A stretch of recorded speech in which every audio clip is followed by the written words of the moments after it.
Hey Hobby World, Zach and Porter back with another Epic National Card Show Recap. Yeah, we're going to have 6 of these. Yes, 6, because we're going to break them up. I mean, maybe even 7, because we've got a lot of dime boxes. We have so many awesome things to share with you all.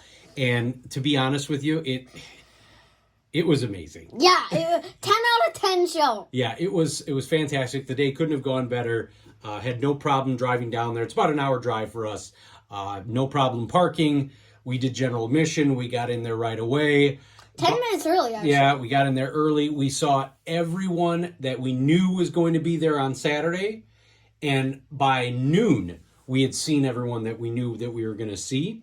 And we were able to give a ton of cards to people that have been trading partners. And it was just so awesome to meet so many people we have been talking to for the last year or two, virtually or, online.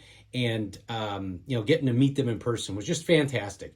And so we've got videos coming up in the next 2 weeks. We're going to thank our guy Steph over at ComC, John Keating, Vic, Korean Cardboard, Matt and Tyrus from The Card Story, Nate at Tops 85401. Finally, you got it right. Drew over at Clean Cheap Shots. And then we've got a ton of videos that we're going to share just with some of our pickups.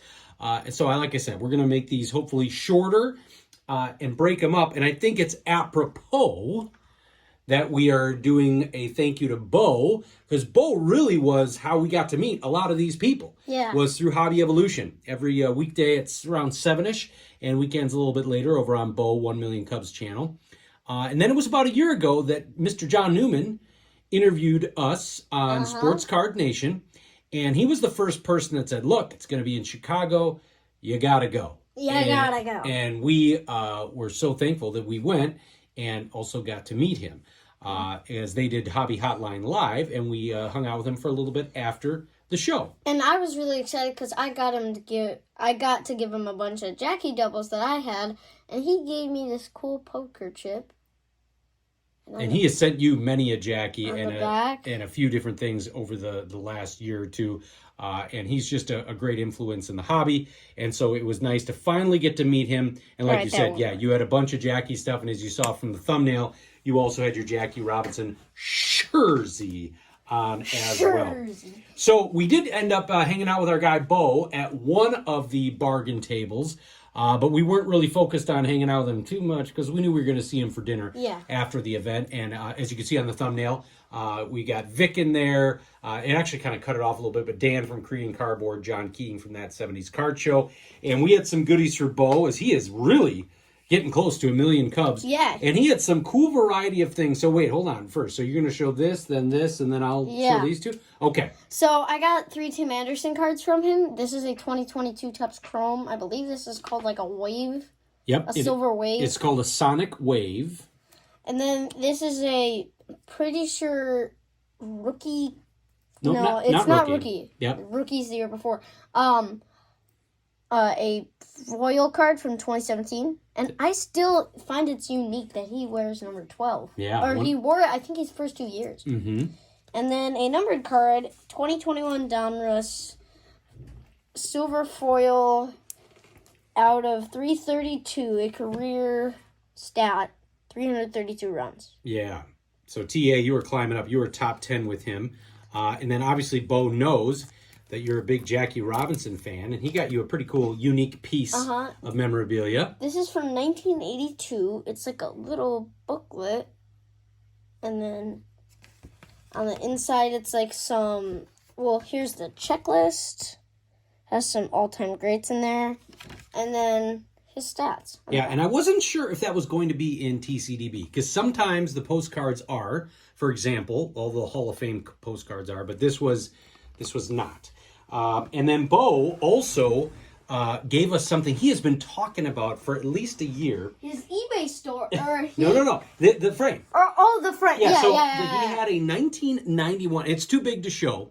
And shame on me, I didn't take a picture of it. The 1991 Upper Deck Bears team set for Upper Deck football. And it's a really nice frame.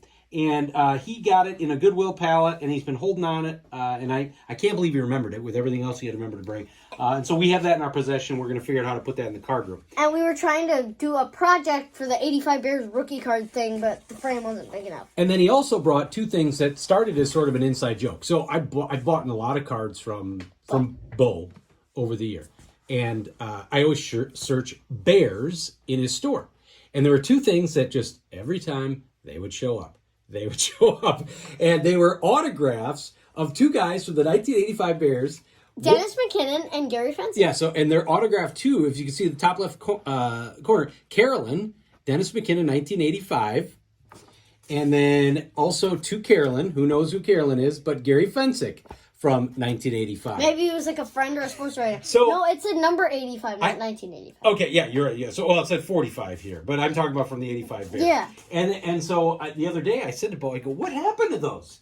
They're gone. And they had been in a store so long that I'm pretty sure they fell off.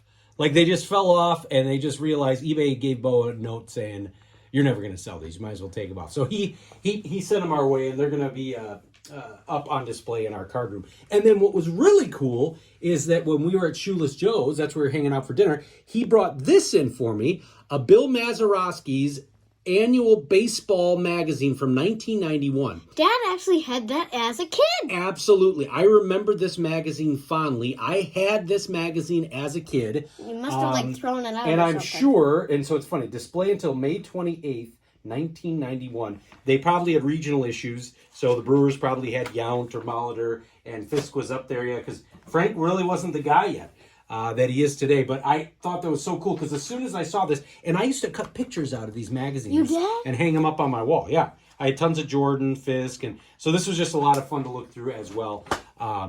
And so, yeah, this is just a little sliver of some of the great stuff that we're going to be showing off over the next couple of weeks. Like a 12th of it. Yeah, and we want to thank all the people that we saw, but specifically today we're thanking John Newman. It was great to finally meet him in person.